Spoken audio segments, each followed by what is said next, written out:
मैं योगेश जी, समीर जी, आयोजक गण तथा मित्र। थोड़ा और आगे। सबसे पहले थोड़ा सा मंत्र पाठ उपनिषद का कर लेते हैं, इसके बाद फिर चर्चा शुरू करते हैं। ठीक है। ओम पूर्णमदः पूर्णमिदं पूर्णात् पूर्णमुदच्यते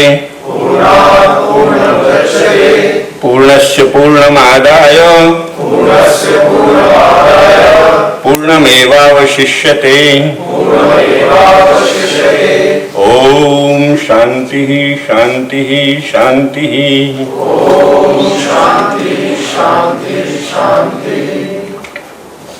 सबसे पहले केनोपनिषद के 5 मंत्र पढ़ते हैं। यद वाचा अनभ्युदितं येन वागभ्युद्यते तदेवं ब्रह्म त्वं विद्धि नेदं यदिदम् उपासते यन्मनसा न मनुते येनाहुर्मनोमतं तदेवं ब्रह्म त्वं विद्धि नेदं यदिदम् उपासते यच्चक्षुषा न पश्यति येन चक्षुंषि पश्यति तदेवं ब्रह्म त्वं विद्धि नेदं इदम् उपासते यच्छ्रोत्या न शृणोति येन श्रोत्रम् इदः श्रुतम् तदेवं ब्रह्म त्वं विद्धि नेदं यदिदम् उपासते यत् प्राणेन न प्राणिति येन प्राणः प्रणीयते तदेवं ब्रह्म त्वं विद्धि नेदं यदिदम् उपासते यस्या मतं तस्य मतं मतं यस्य न वेद सः अविज्ञातं विजानताम् विज्ञातम् अविजानताम्। थोड़े से और श्वेताश्वतर उपनिषद के 2-3 में है ना, या रहने दीजिए, इसको ज्यादा लंबा हो जाएगा।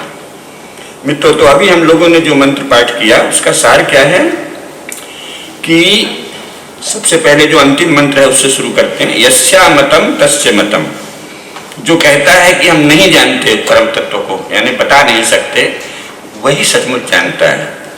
यस्या मतम तस्य मतम मतम यस्य न वेदसः, जो ब्रह्म के विषय में बताने लगता है कि ये ब्रह्म है, वो कुछ नहीं जानता। तदेवं ब्रह्म त्वं विद्धि, ब्रह्म केवल वही है। यन मनसा न मनुते ये नाहुर मनोमतम, यानी जो मन से जाना नहीं जा सकता, बल्कि जिसके द्वारा मन को जाना जाता है।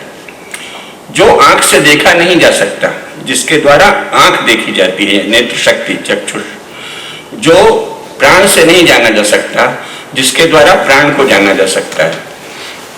अब ये बहुत ही उच्च दर्शन है, यानी आधुनिक मनोविज्ञान बाद में चूंकि कुल 150 वर्ष में ही विकसित हुआ है, तो अब उसमें तो ये बात आ गई है ना कि हम जो भी कंस्ट्रक्ट करते हैं सब मेंटल कंस्ट्रक्ट होता है, मेंटल प्रोजेक्शन होता है।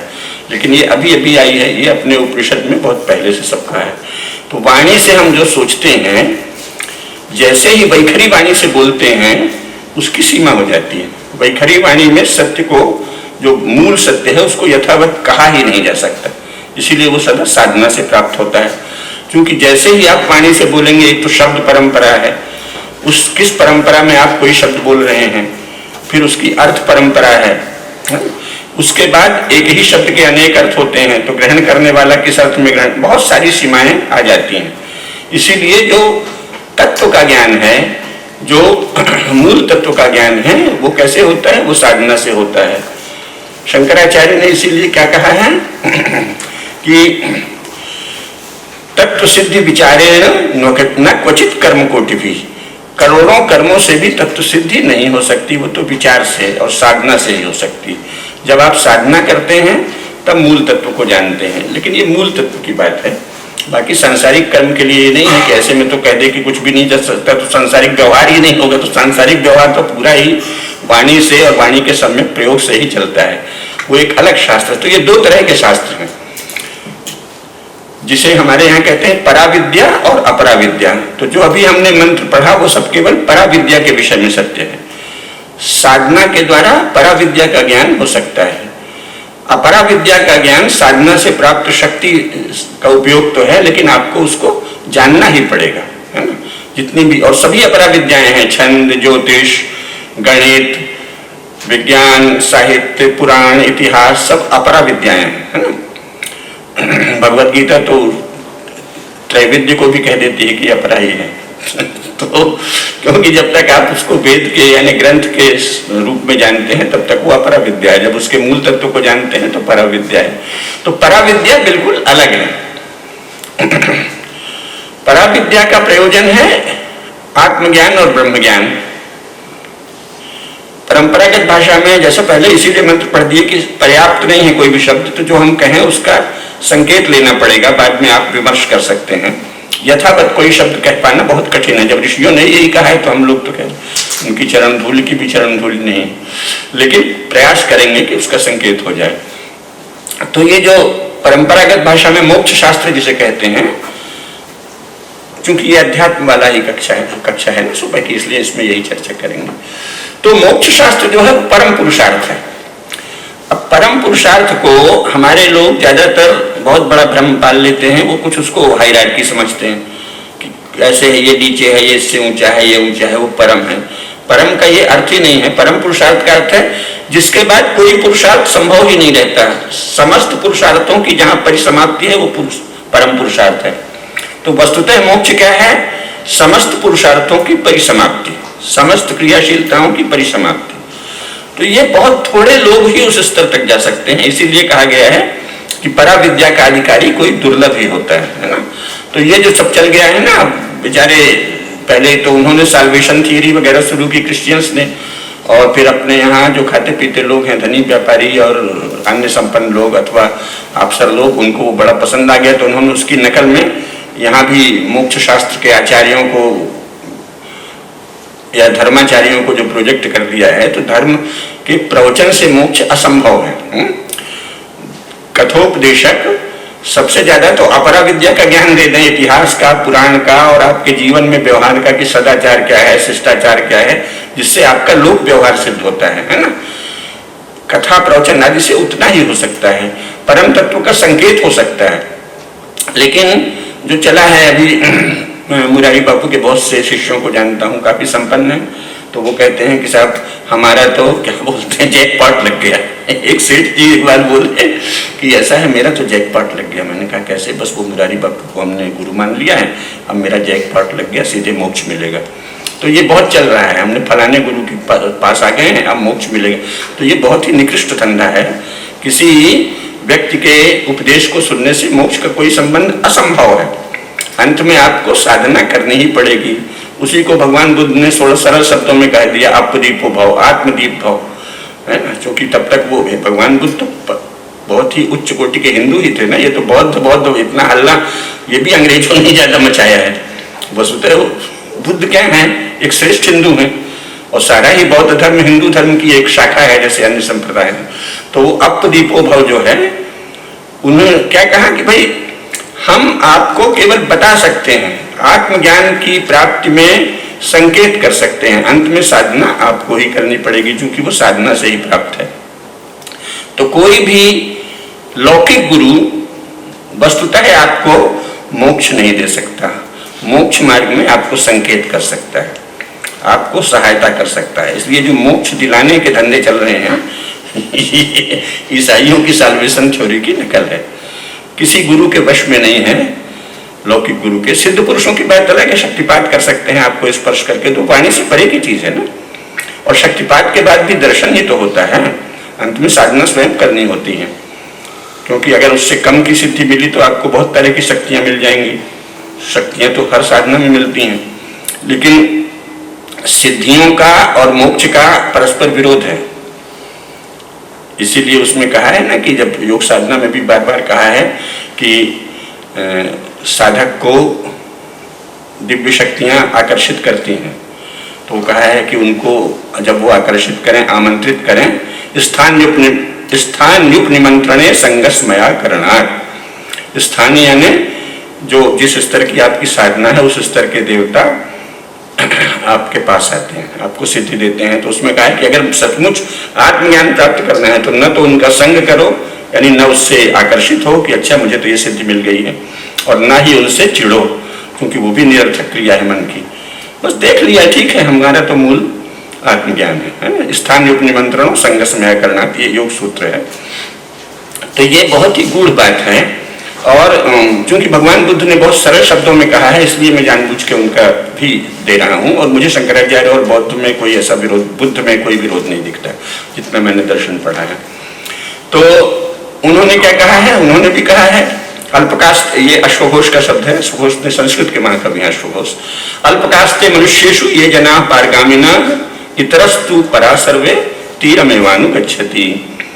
परा विद्या का ज्ञान प्राप्त करने में समर्थ थोड़े लोग होते हैं। अल्पकास्ते मनुष्येषु ये जना पारगामिना इतरस्तु प्रजा सर्वा तीरमेवानुगच्छति।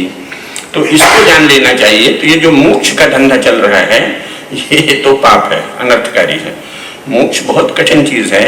हमारे कई जन्मों के संस्कारों के कारण हम अपनी आकांक्षाओं को लेकर उत्पन्न होते हैं, और उनको या तो भोगना होता है, या आपको कोई योग्य गुरु मिल गया तो योग साधना के द्वारा उनके बीज को दग्ध करना होता है। बड़ी कठिन प्रक्रिया है।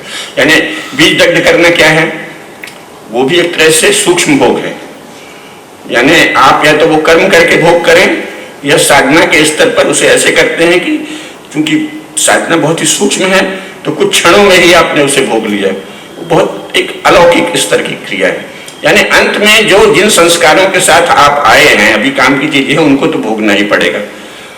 तो इसलिए एक ही रास्ता है कि अपना स्वधर्म पहचाने, अपने माता पिता, गुरु, जो भी हमारा हितैषी है, उससे सलाह करके और स्वयं आत्मनिरीक्षण करके ये पहचानना चाहिए कि हमारे बीच क्या, हमारे भीतर क्या शक्ति है और हमारी अभिप्सा क्या है, हमारे भीतर क्या भूख उठती है बनने की। इसीलिए ये जो चला है कि हम अपने बच्चे को ये बनाएंगे, ये बिल्कुल भी नहीं होना चाहिए। सदा ये देखना चाहिए कि बच्चा क्या बनना चाहता है ना। बच्चे को, माता पिता का ये बिल्कुल कर्तव्य नहीं है कि हम बच्चे को अच्छी शिक्षा दिलाएंगे, उसको फलाना बनाएंगे, उसको ढिकाना बनाएंगे। ये सब पाप है। आप कौन होते हैं? एक तो आपने पैदा नहीं किया है बच्चा, ये केवल वीर्य और रज के संयोग से निमित्त उत्पन्न हुआ है। वस्तुतः है कोई भी व्यक्ति जो जन्म लेता है वो पिछले जन्मों के संस्कार जो उसके शेष है, उसके आधार पर जीवात्मा आपके गर्भ में आई है। आप उसको जन्म देने के निमित्त बने हैं। तो इतना स्वामित्व मत रखिए कि मेरा बेटा है और मेरा ये, अरे पता नहीं क्या। हम लोग रोज सुबह नित्य पाठ करते हैं, जो लोग परंपरागत है वो जानते होंगे। तो भगवान वेद व्यास का बड़ा सुपरिचित पाठ है। उसमें कहा है कि अपने पुत्र सुखदेव को व्यास कहते हैं, श्लोकेश चतुर्भि धर्मात्मा पुत्रम अध्यापयक्षुकम माता पितृ सहस्राणि पुत्र दारा शतानि च संसारेष्वनु भूतानि यान्ति यास्यन्ति चापरे। तो हर्ष स्थान सहस्राणि भय स्थान शतानि च दिवसे दिवसे मूढ़म आविशन्ति न पंडिता। पता नहीं कितने आपके माता पिता हो चुके हैं और पता नहीं कितनों के आप माता पिता हो चुके हैं, है ना। माता पुत्र सहस्त्राणी, हजारों बार आपके पुत्र हो चुके हैं और हजारों बार आप किसी के पुत्र हो चुके हैं। और आपका पुत्र आपका शत्रु है पिछले जन्म का, वो आपका सब वसूल लेने आया है, या आपकी पुत्री आपकी शत्रु है, या आपका पति और पत्नी आपके शत्रु है। ये आप कैसे जानेंगे? ये बाद में आचरण से पता चलेगा। तो ये जो फिल्मी डायलॉग है ना, 7 जन्मों का, तो 7 जन्मों का तो कोई रिश्ता कहीं नहीं लिखा है हमारे शास्त्र में, सब गप्पे हैं, है ना। कोई 7 जन्म का नहीं होता। यहाँ तक कि ये भी कहा है कि इस जन्म में जो स्त्री है वो अगले जन्म में पुरुष हो सकती है। महाभारत में यह उमा महेश्वर संवाद कि अगर स्त्री में रुझान पुरुष होने का है, पौरुष गुण अधिक है, तो अगले जन्म में वो पुरुष होगी। और किसी पुरुष में स्त्री सुलभ वृत्तियां अधिक हैं, तो अगले जन्म में वो स्त्री होगा। तो ऐसा कुछ नहीं है। तो 7 जन्म चिकन करोगे, अभी तो अगले जन्म का पता नहीं है कि आपकी पत्नी कल को पता चला कि आपका प्रतिस्पर्धी पहलवान हो। ये सब निरर्थक मोह जो चल गया है ना, मेरा बेटा, आपका बेटा कहने के लिए ठीक है, लेकिन सब आप निमित्त हैं। आप किसी संतान को जन्म देने के निमित्त हैं, बस। ज्यादा घमंड नहीं, मेरा बेटा है, मेरा बेटा तो मंत्री बन गया, सब काहे का भाई, वो अपने संस्कार लेके आया है, बन गया। तो फिर हमारा कर्तव्य है कि बच्चे को पहले पहचाने कि इसमें क्या संस्कार है, इसमें रुचियां क्या है, इसकी अभीप्साएं बोलते हैं उसको, संस्कृत के शब्द हैं, अभीप्सा क्या है। तो उसकी जन्मजात अभीप्सा के अनुसार उसको मार्गदर्शन करना चाहिए। मैं 2 वर्ष के लिए जब शिशु मंदिरों को देख रहा था पूरे प्रदेश के, तो रीवा में एक बच्चा था, प्रधानाचार्य ने बताया कि लड़का अद्भुत, मतलब वो 4th में था और अद्भुत कलात्मक क्षमता है, लेकिन गणित और किसी चीज में उसका दिमाग ही नहीं चला। तो उसके माता पिता परेशान रहे, आचार्य भी परेशान रहे। तो प्रधानाचार्य ने मुझे बताया, जब मैं गया प्रवास पर देखने की कैसे, तो मैंने बच्चे को बुलाया, तो अद्भुत, तो मैंने उससे कहा बेटे जरा मेरा चित्र बना। उसने 2 मिनट में पेंसिल लेके यूं बना दिया। मैंने कहा भाई इसको क्या जरूरत है आपकी गणित पढ़ाने की, इसको केवल कला पढ़ाओ, थोड़ा अलग से कुछ भाषा वगैरह का ज्ञान दे दो, उसकी प्रतिभा क्यों नष्ट कर रहे हो? नहीं नहीं, इसको तो हम वो सब पढ़ाएंगे, गणित भी पढ़ाएंगे, और मार डालोगे तो उसकी हत्या के बराबर है। अद्भुत जन्मजात प्रतिभा मिली है, लेकिन वो शिक्षा भी ऐसी है कि नहीं साहब पहले इतना सबको पढ़ना पड़ेगा, ये तो इतनी दूषित शिक्षा है। जिसकी गणित में गति नहीं है उसके लिए तो वो अबूझ है, और हमारे जैसे लोग जिनकी गणित में सहज गति है उनको लगता है गणित क्या समस्या है। मुझे तो पहली बार हाई स्कूल में गणित में 10 नंबर कट गए, तो उस समय बहुत ही भावुक था, कम उम्र थी, कम उम्र में ही एडमिशन हो गया था। तो एक बार विचार आया कि आत्महत्या कर लूं। 150 में से 137 नंबर क्यों मिले? तो क्योंकि गति है गणित में, लेकिन जिसकी नहीं गति है वो बेचारा क्या करेगा? तो हम संतान को पहचाने कि इसमें ये पिछले जन्म का कोई जीव है, हमारी कोख में आया है, हम इसके निमित्त बने हैं, तो इसमें क्या अभिप्सा है, इसमें क्या क्षमता है। और बच्चों को भी स्वयं आत्मनिरीक्षण करके, या जो अपना सच्चाई तैसी हो उससे सलाह करके ये देख लेना चाहिए कि हम में क्या प्रवृत्ति है। माता पिता को और परिजनों को, जो भी उनके मित्र हों, सब मार्गदर्शक हों, सबको चाहिए कि उसी में प्रेरित करें। तो उससे देश का भी भला है, उस व्यक्ति का तो भला है ही है, और आपका भी भला है जिसकी वो संतान है, क्योंकि उसकी पूरी प्रतिभा प्रतिफलित होगी।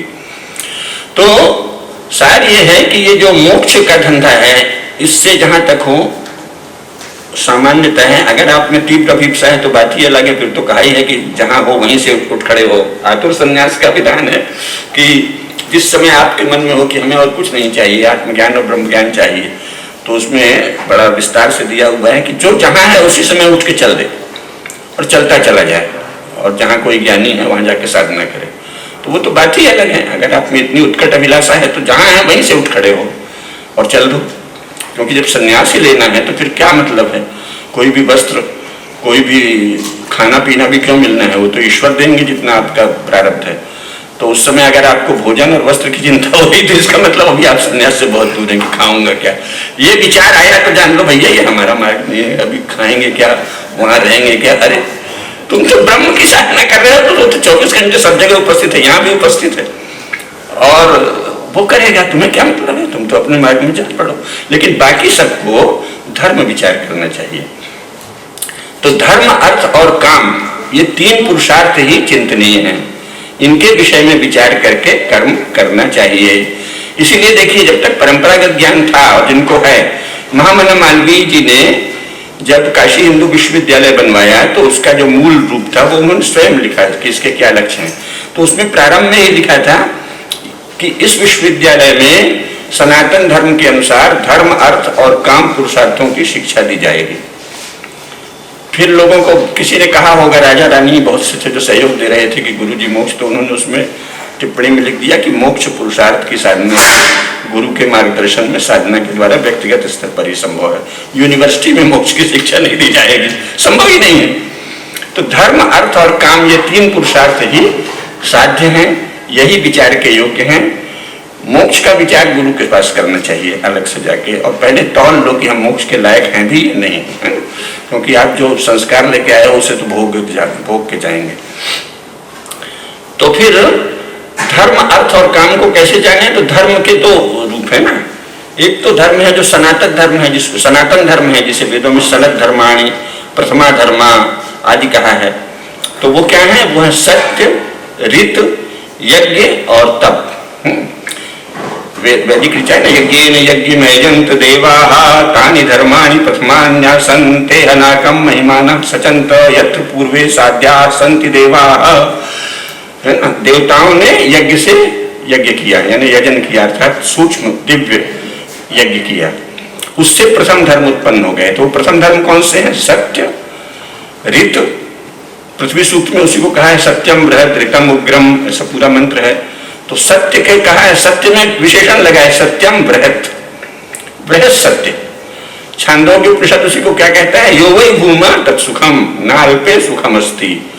सत्य वो है जो बृहत हो, विराट सत्य का ज्ञान प्राप्त करना चाहिए। ऐसे तो अपने अपने छोटे छोटे सत्य बहुत से हैं जो किसी बड़े सत्य के विरोध में खड़े हैं। तो इसीलिए कहा सत्य, सत्यम बृहत ऋतम उग्रम, बृहत सत्य, विराट सत्य। यो वै भूमा तत्सुखम न अल्पे सुखम अस्ति, अल्प में सुख नहीं है, सदा विराट की आकांक्षा करना चाहिए, विराट की अभीप्सा करना चाहिए। यही शास्त्रों का, वेदों का आदेश है ना। और ऋत जो है वो उग्र है, इसका सदा ध्यान रखें। ऋत यानी कॉस्मिक ऑर्डर, जैसे अंग्रेजी आजकल चलता है, उससे लोग ज्यादा समझते हैं। तो इस ये जो ब्रह्मांडीय व्यवस्था है, ब्रह्मांडीय अनुशासन जिससे चल रहा है, वो है ऋत। वो उग्र है, वो आपको क्षमा नहीं करेगा। अगर आपने ब्रह्मांड को हानि पहुंचाई तो आपको हानि पहुंचना निश्चित है। पर्यावरण आदि की समस्याएं जो है उसी का एक छोटा रूप है ना। तो सत्यम बृहत ऋतम उग्रम, ऋत सदा उग्र होता है। आपने पृथ्वी को हानि पहुंचाई, पर्यावरण को हानि पहुंचाई, ब्रह्मांड के किसी भी नियम को बाधित किया, फिर आप कितनी भी ऊंची ऊंची बात कर रहे हैं, हिंदुत्व के नाम से कर रहे हैं, उससे ब्रह्मांड को कुछ लेना देना नहीं है। आप किसी नाम से कर रहे हैं, आपको चोट पड़ेगी, आपकी हानि होगी। तो इसलिए आप कौन सा बोलते हैं, राष्ट्रवाद, समाजवाद, हिंदुत्ववाद, उसका कोई कीमत नहीं है ना। करते क्या है आचरण में? क्या आप सनातन जो नियम हैं उनका पालन करते हैं, यम और नियम का? क्योंकि यम नियमों के पालन से ही ये ब्रह्मांड में आप अपना योगदान दे सकते हैं। तो इसीलिए ऋत जो क्या है? बृहत, सत्यम बृहत ऋतम उग्रम। और यज्ञ गीता में भी कहा है, सब जगह कहा है ना, एवं प्रवर्तितम चक्रम नानुवर्तयति यः अघायुरिन्द्रियारामो मोघम पात सजीवति। ये जो यज्ञ चक्र है भगवान ने इसको चला रखा है, ये सृष्टि यज्ञ है। और हमारे यहाँ हर चीज में इसीलिए सृष्टि यज्ञ है। तो हम लोग जो कर रहे हैं वो भी ज्ञान यज्ञ है, निरंतर एक चक्र चल रहा है ना।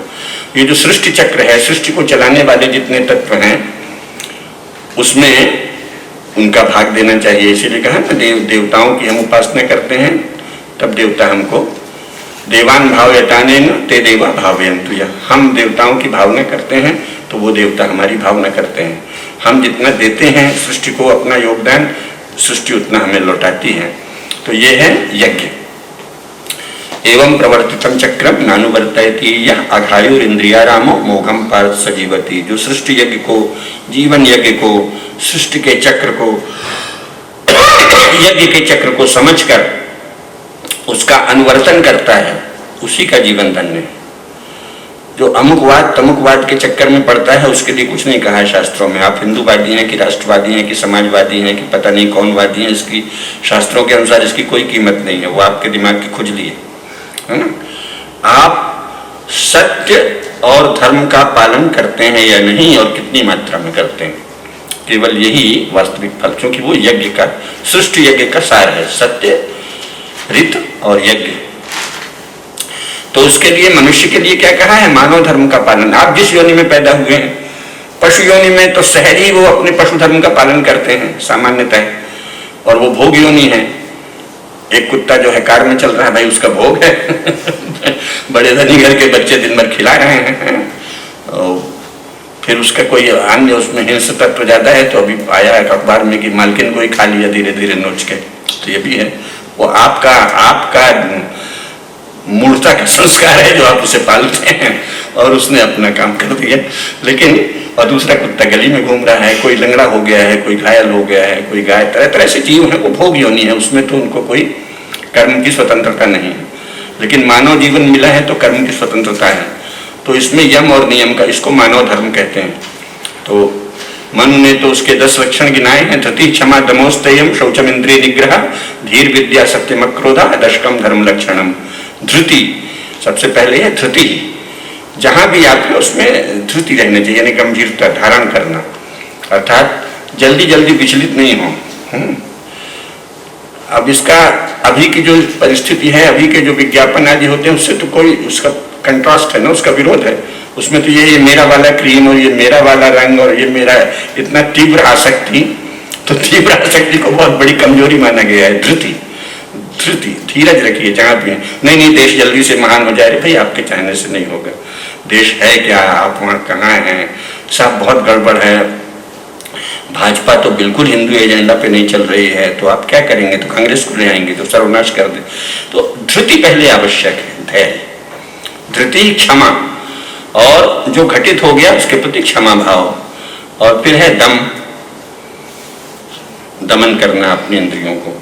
उसका दमन करने का अर्थ ये नहीं है, जो सारे यूरोपीय शब्दों से इनकी कोई तुलना नहीं है। दमन का मतलब ये नहीं है कि आप उसको सप्रेस करते हैं, नहीं, उसको रोक के रखिए।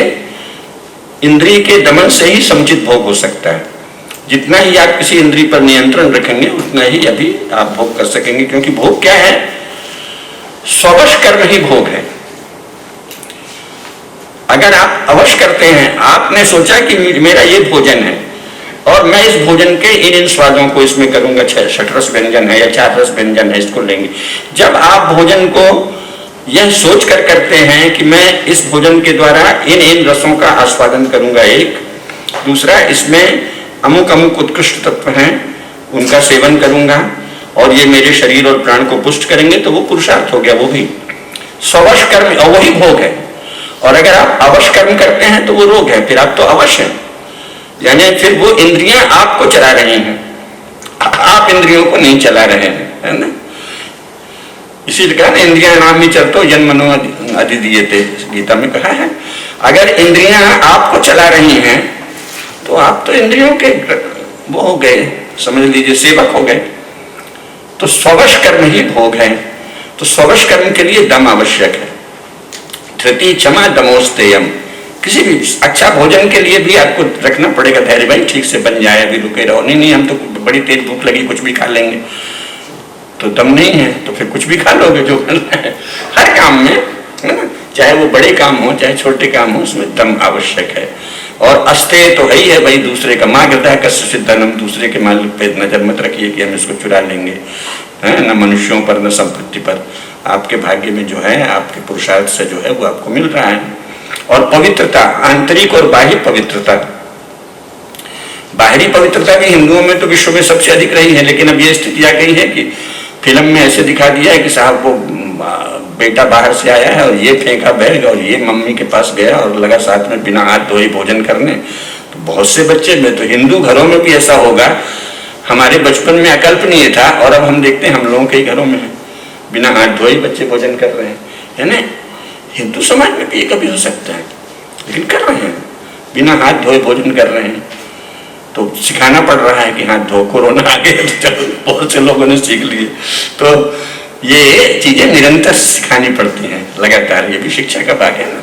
तो इसलिए शौच बाहरी हुई, देह की पवित्रता, लेकिन उससे भी ज्यादा मन की पवित्रता पर बल दिया है ना, आंतरिक शौच, अंतः पवित्रता।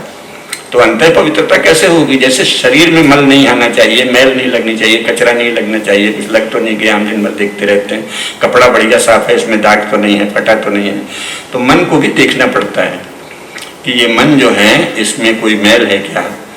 इस विषय में देखिए हमारे सब हाथ दर्शन की अपनी, जैसे जैनों में इसके लिए, जैन दर्शन में इसके लिए बहुत अच्छे शब्द चले हैं, कषाय और कलमश, ये दो वो बोलते हैं हमारे ही शब्द वेदों के, लेकिन हम लोगों के सनातन धर्म वालों के जीवन में सामान्यतः प्रयोग में नहीं आते, उनके यहाँ सामान्य प्रयोग में आता है।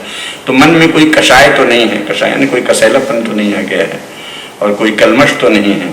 तो ये सदा देखते रहना पड़ता है ना। तो ये हुआ आंतरिक शौच। धृति, क्षमा, दमोस्तेयम, शौचम, इंद्रिय निग्रह, तो वो मैंने बता ही दिया, दम का ही एक रूप है कि मन में संयम रखो तो वो दम हो गया, और फिर इंद्रियों को भी नियंत्रण में रखिए। ये नहीं कि हमें तो गुस्सा आ गया तो हमने मार दिया और हमारा तो मन हुआ तो वहां घूमने निकल गए। भाई आप अपनी इंद्रियों को नियंत्रण में रखिए और ये सोचिए कि मुझे ये करना है, चूंकि ये मेरा कर्तव्य है, तब करिए, तो वो पुरुषार्थ है। तो इसीलिए मैंने कहा इसका सरल सूत्र क्या है, स्ववश कर्म ही भोग है, अवश कर्म इंद्रिय दासत्व है ना। 11वीं इंद्रिय मन को कहा है ना, 5 कर्मेंद्रियां, 5 ज्ञानेंद्रियां और एकादश 11वीं इंद्रिय मन है, तो आप मन की मौज से चल रहे हैं तो आप इंद्रिय के दास हैं, है ना? आप अपनी इंद्रियों के दास हैं, मन नामक एक इंद्रिय के दास हैं। इसीलिए सदा विचार करना पड़ता है कि धर्म क्या है, मेरा धर्म क्या है, मेरा स्वधर्म क्या है। धृति क्षमा दमोस्तयम शौचम इंद्रिय निग्रह धीर, धी यानी बुद्धि। वैसे धी वैदिक शब्द है, ये बहुत ही संश्लिष्ट शब्द है, लेकिन अब इसका चालू अर्थ बुद्धि हो गया है। गायत्री मंत्र में धियो यो नः प्रचोदयात् जो है वहां धी ही है। धी का अर्थ होता है, धी अर्थात मनुष्य की एक प्रज्ञा शक्ति जो कर्म भी करती है और चिंतन भी करती है। तो धी में बुद्धि और कर्म यानी चिंतन मनन करना, विवेक और कर्म दोनों शामिल है। क्रियाशील प्रज्ञा और बोधशील प्रज्ञा दोनों धी में समाहित हैं। तो धी की साधना करनी चाहिए, यानी ज्ञान की साधना भी करें और कौन सा कर्म करनी है इसको भी जाने। ये दोनों का संयुक्त रूप है धी। और वो कैसे होगा? वो विद्या से होगा। तो धीर विद्या सत्यम, और सत्य सत्य विद्या जाननी चाहिए। सत्य क्या है? और अक्रोध, है ना?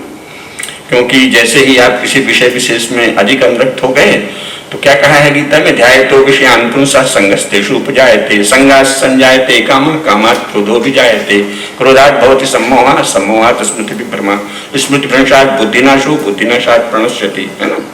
तो अधिक संग, अगर आपने अधिक आसक्ति हो गई, मनुष्य जीवन में जन्म लिया, किसी से भी कितना संग आपको क्यों होना चाहिए?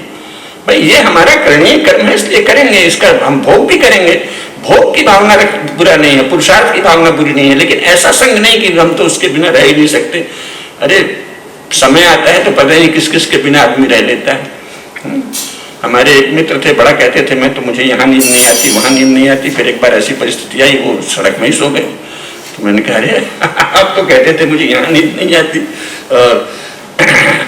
और अभ्यास करना पड़ता है। मेरी भी बचपन में बहुत, भाई बचपन में तो लालन पालन होता है, तो मेरा ये था कि अगर गद्दे के नीचे कोई छोटा सा भी, एक दो बार लोगों ने टेस्ट परीक्षा करने के लिए भी किया, कोई एक आप कुछ छोटी सी चीज रख दें, कंकड़ या कुछ, तो मुझे एहसास हो जाता था और मैं बेचैन हो जाता था।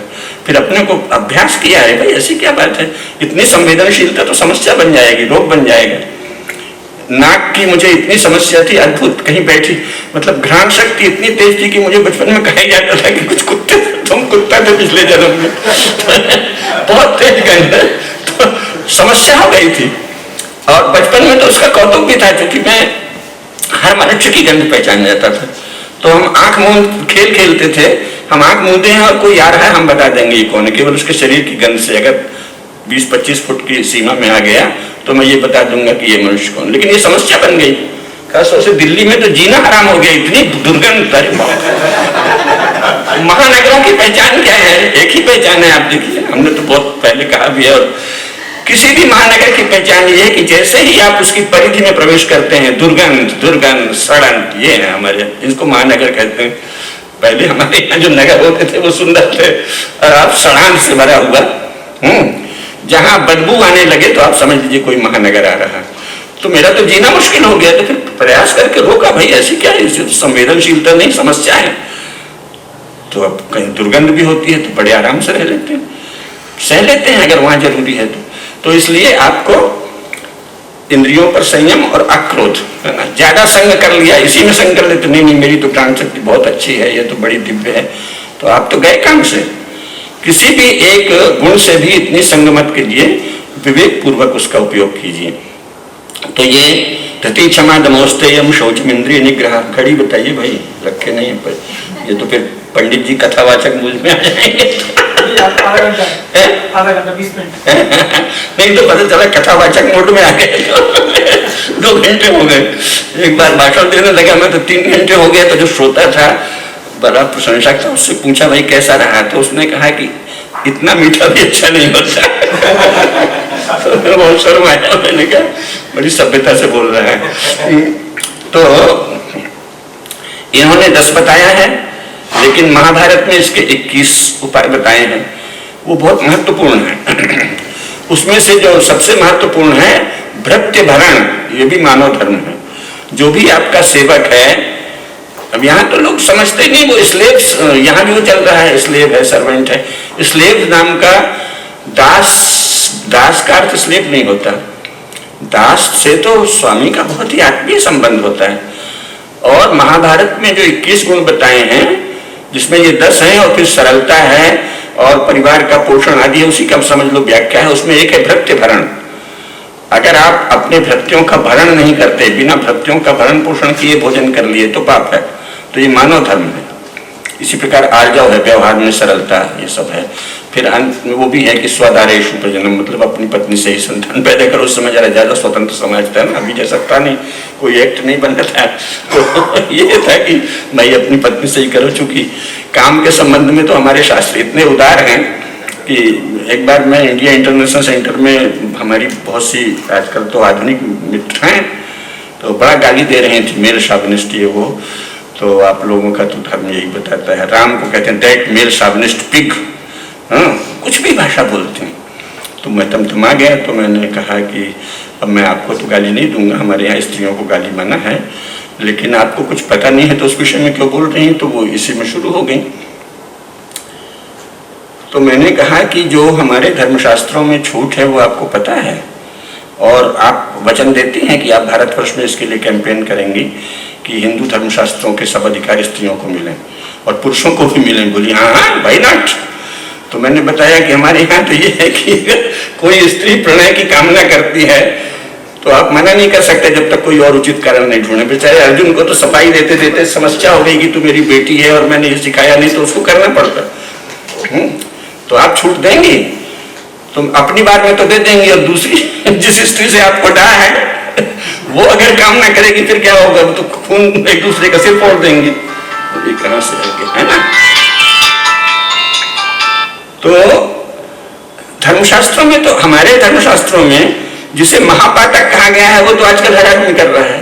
10 महापातक हैं, उसमें पहला महापातक है मदिरापान, सुरापान। तो आप शहरों में तो कोई मिलेगा ही नहीं। हमारे जितने मित्र हैं वो मेरे सामने पीते रहते हैं। ठीक है भाई, बैठना पड़ता है। जितने पत्रकार हैं दिल्ली में, एक राम बहादुर राय को छोड़ के सारे शराब पीते हैं। जितने लेखक हैं हिंदी के, बड़े बड़े कवि, अज्ञेय से लेके किसी को भी कर लीजिए, सभी शराब पीते हैं। लेखिकाएं शराब पीती हैं, तो सारी महापातक हैं। तो अब इस काल के अनुसार तो उनसे क्या करें? लिखा है महापातक से संसर्ग में महापातक है, तो काल के अनुसार करना पड़ता है।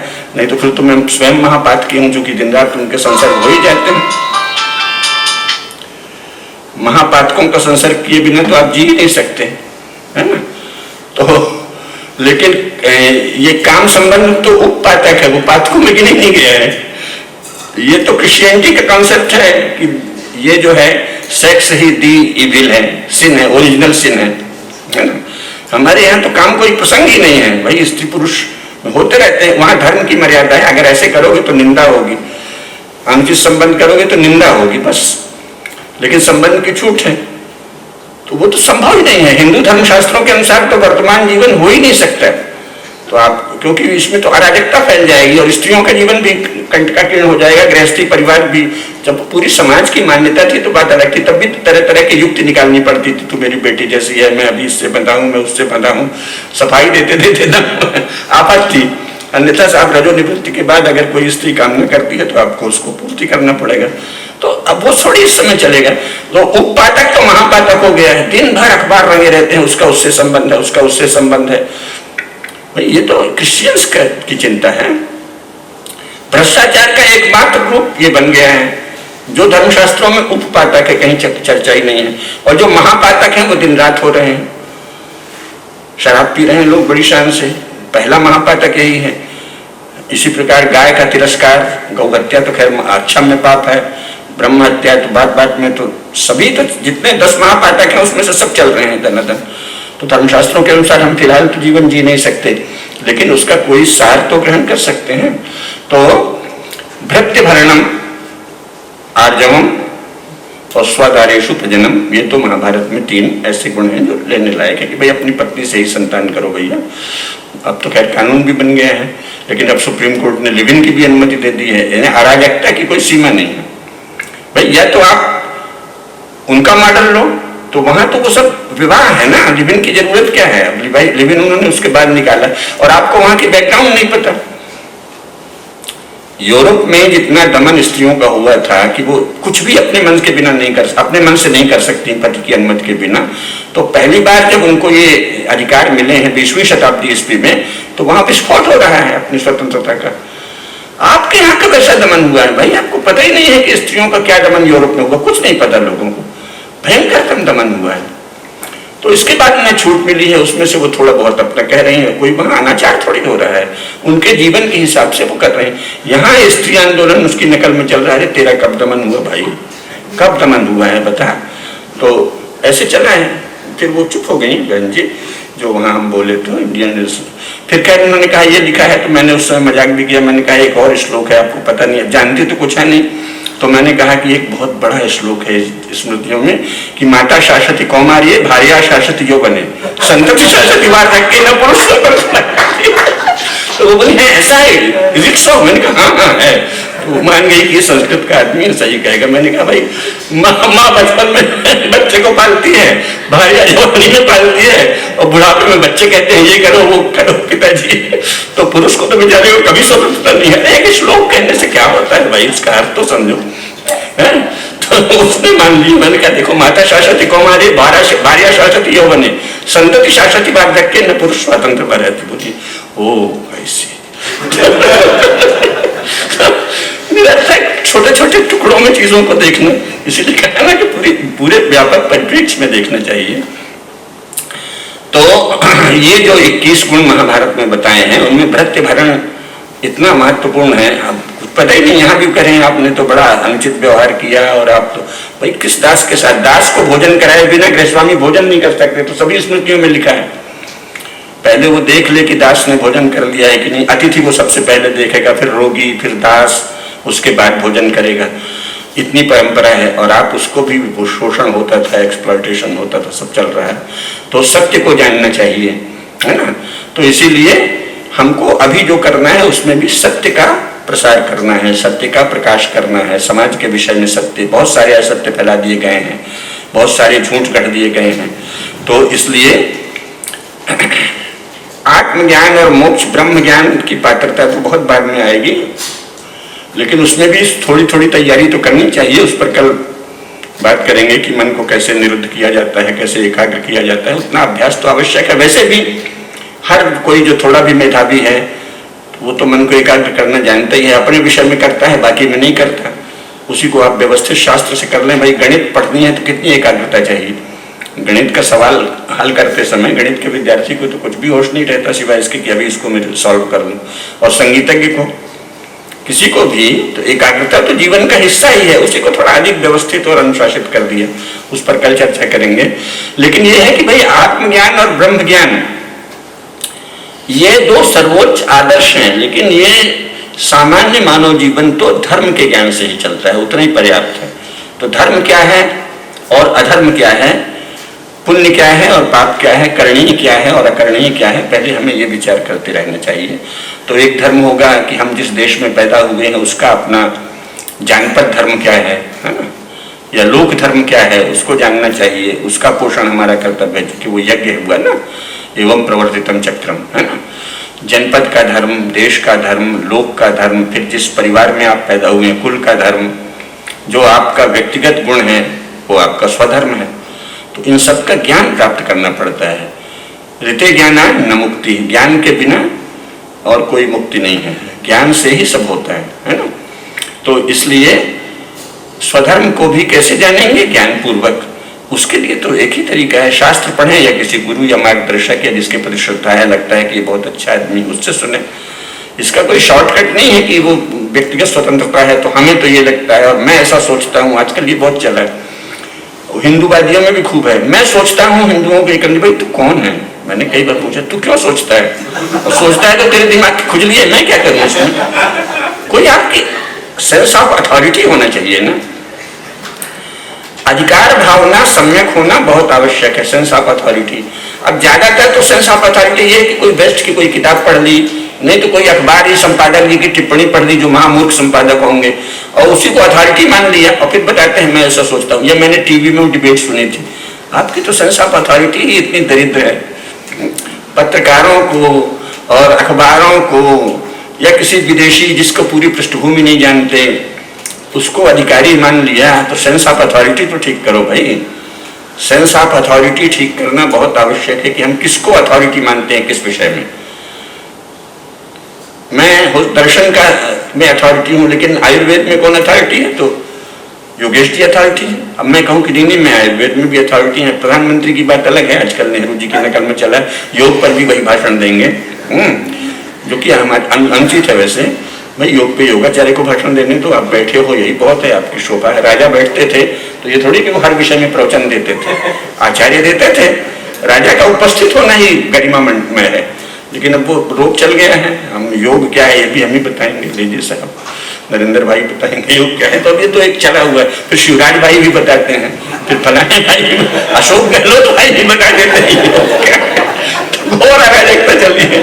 तो सेंस ऑफ अथॉरिटी ठीक करना चाहिए। अधिकार, कौन किस विषय का अधिकारी है, सदा विचार करते रहना चाहिए कि कौन किस विषय का अधिकारी है, और उससे अधिकारी से उस विषय में पूछें, या कौन सा शास्त्र किस विषय में अधिकारी है तो उस शास्त्र का अनुशीलन करें, है ना।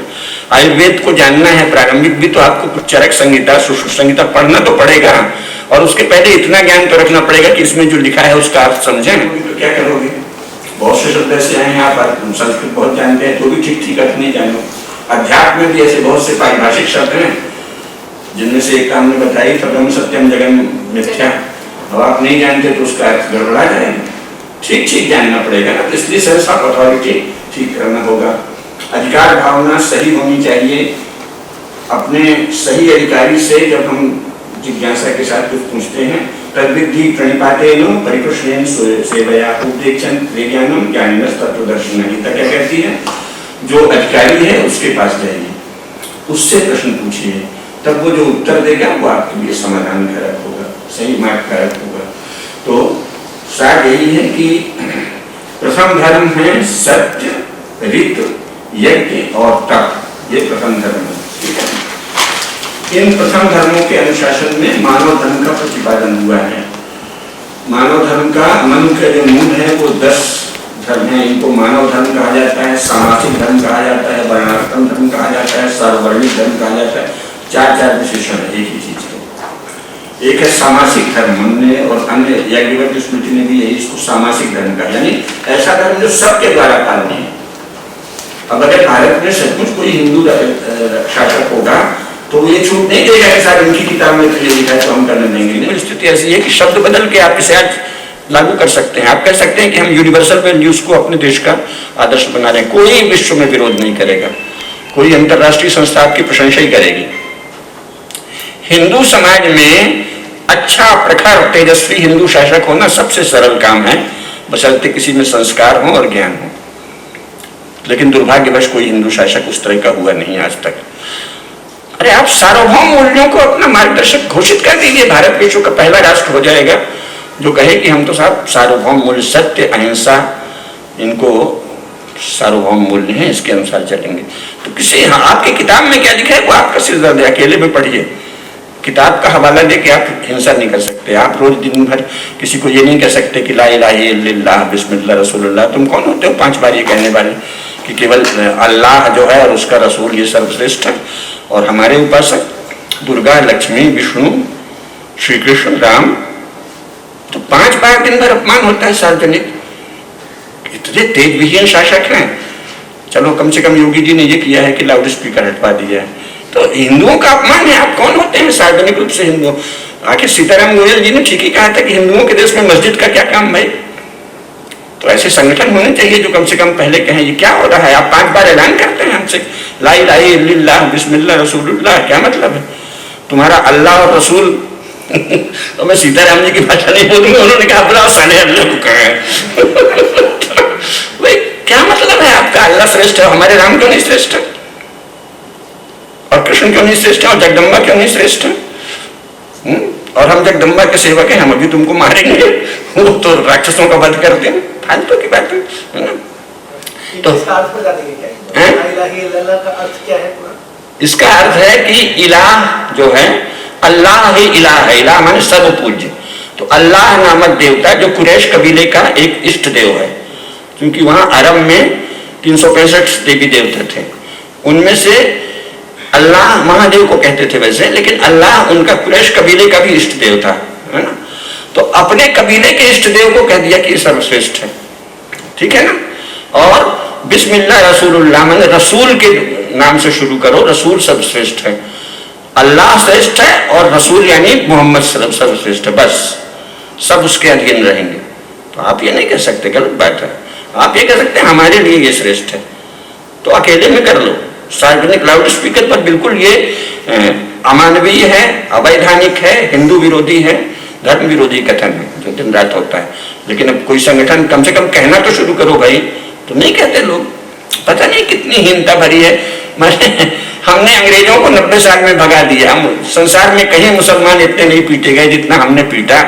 लेकिन ये नेहरू के समय से क्या हीनता आई है, हिंदूवादी संगठनों में भी उसी के अनुसरण में क्या हीनता आ गई। आप तेजस्वी बात कहना भी बंद कर दिया और आपस में खूब तेज दिखाते हैं, और जो हमारे शत्रु हैं उनके विरुद्ध बौद्धिक तेजस्विता दिखाने में क्या समस्या है। आप कहो तो भाषा ऐसी कहो कि जो संसदीय हो, तरीके हो सकते हैं कहने के, मांग उठे तो ये नहीं हो रहा है।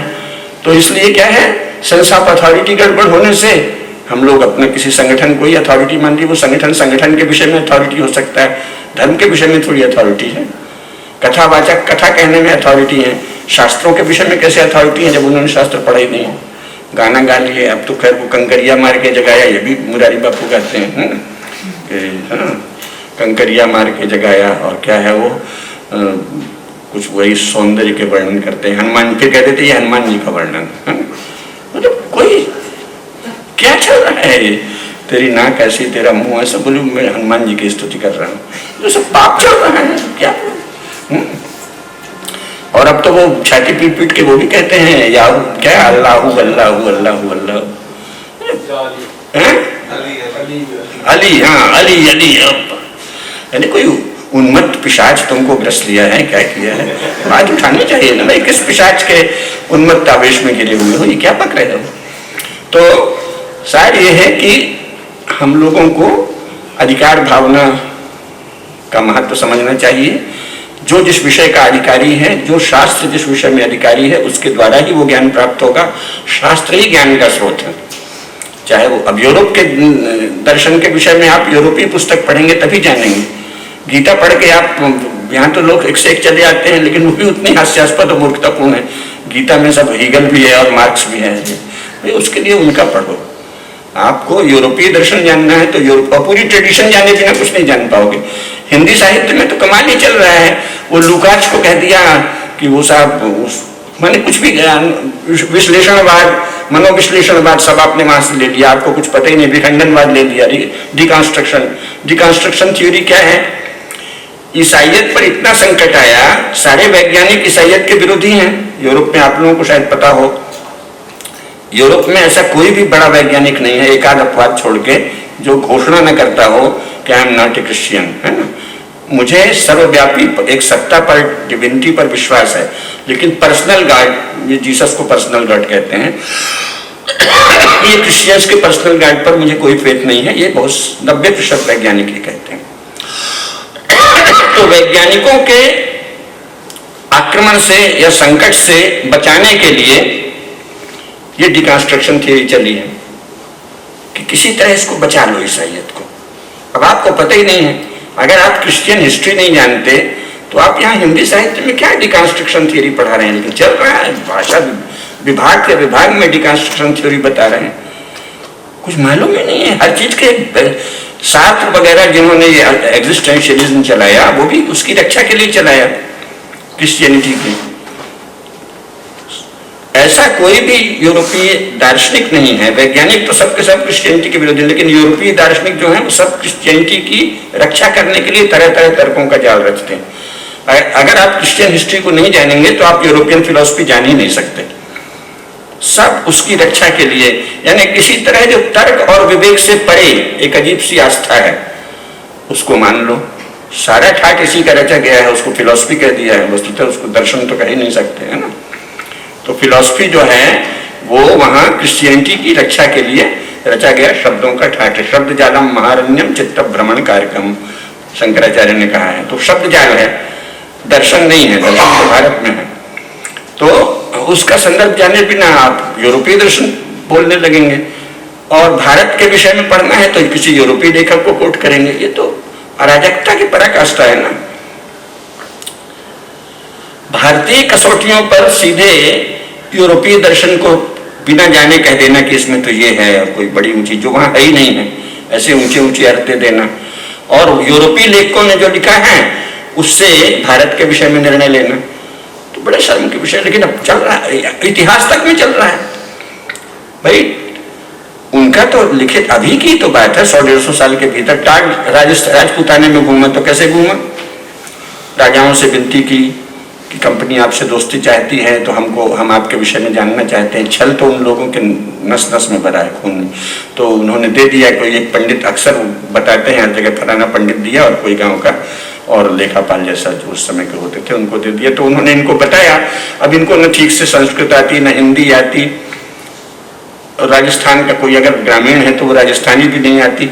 अंदाज से सुन सुन के कुछ नोट किया और सारे राजस्थान में घूम के उसमें बताते हैं ना, इतना नक्शा इकट्ठा किया सबसे मांग मांग के कि कितने 60 ट्रंक बड़े बड़े लेके गया कंपनी को बताने। तो असली मतलब ये तो नाटक था कि हम तुमको जाने, असली था उनमें नक्शा बना लिया था कि अगर आक्रमण करना हो तो किस रास्ते से करेंगे, कौन से रास्ते सुरक्षित हैं, और उसने लिख दिया। अब टाग ने राजपुताना का जो इतिहास लिखा है वो भारत में पढ़ाया जाता है। अरे भागो, राजस्थान के हर रजवाड़े में अभिलेख सुरक्षित है। टाग ने उन्हीं का एक टुकड़ा, सारे यूरोपियन लोगों ने भारत के विषय में यहाँ के लोगों से पूछ के ही तो लिखा है ना भाई। उन्हें क्या पता था? 18वीं शताब्दी तक तो वो कुछ जानते ही नहीं थे लिखना पढ़ना ज्यादा, सिवाय बाइबिल के। तो जो कुछ ये लिखा गया है, भारत का इतिहास कैसे लिखा? भारतीयों से पूछ के लिखा। तो आप उनसे पूछ, उनकी दखल मार रहे हो और पढ़ाया जा रहा है हिस्ट्री के नाम से। संसार में कहीं ऐसा होता है?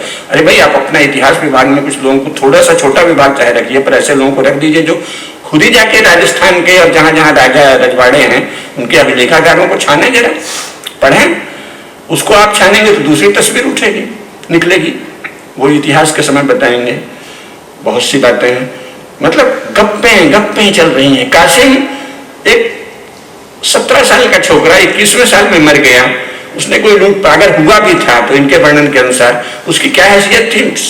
इतने बड़े प्रतापी राजा दाहिर को वो करे गप्पें, कोई समकालीन कोई प्रमाण नहीं है। 19वीं शताब्दी में कह दिया कासिम ने सिंध को दमन किया, चल रहा है। और उधर प्रमाण है कि 17वीं शताब्दी तक सिंध में इनका राज्य है, हिंदुओं का। कुछ भी चल रहा है।